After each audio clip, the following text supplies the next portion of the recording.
Blood donation తో ఆపదలో ఉన్నవారికి ప్రతి ఒక్కరూ అండగా నిలవాలన్నారు మహబూబాబాద్ ఎమ్మెల్యే మురళీ నాయక్. గాంధీ జయంతి సందర్భంగా మహబూబాబాద్ ఎన్టీఆర్ స్టేడియంలో ఏర్పాటు చేసిన బ్లడ్ డొనేషన్ క్యాంపును ఎమ్మెల్యే మురళీ నాయక్ ప్రారంభించారు. కాలోజీ వాకర్స్ అసోసియేషన్ ఆధ్వర్యంలో నిర్వహించిన క్యాంపులో స్థానికులు పెద్ద ఎత్తున రక్తదానం చేశారు. 100 యూనిట్ల రక్తం సేకరించిన నిర్వాహకులను ఎమ్మెల్యే అభినందించారు.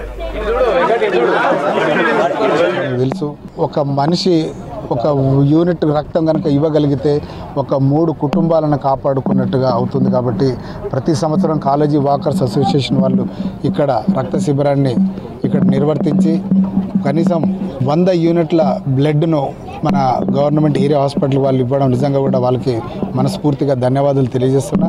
ఎప్పుడైనా యాక్సిడెంట్లు జరిగినా ఎవరైనా ప్రమాదంలో ఉన్నప్పుడు డాక్టర్లకు గుర్తొచ్చేది ఫస్ట్ బ్లడ్. ఎందుకంటే బ్లడ్ డొనేట్ చేయడానికి చాలామంది వెనకాడుతూ ఉంటారు. ఒక్కసారి ఒక మనిషి బ్లడ్ డొనేషన్ చేసినట్టయితే కనీసం 24 గంటల నుంచి 48 గంటల్లోపు తిరిగి ఆ బ్లడ్ ఆటోమేటిక్గా వాళ్ళ బాడీలో తయారవుద్ది. కాబట్టి అధైర్యపడకుండా ఎటువంటి లేనిపోని అవనమ్మకాలను దృష్టిలో పెట్టుకొని చాలామంది బ్లడ్ డొనేషన్కి రావడానికి వెనకాడుతూ ఉంటారు. కాబట్టి ప్రతి ఒక్కరూ మీరు ముందుండి మంచి కార్యక్రమం బ్లడ్ డొనేషన్ కార్యక్రమం కనుక మీరు చేపట్టగలిగితే ఒక 3 కుటుంబాలను మీరు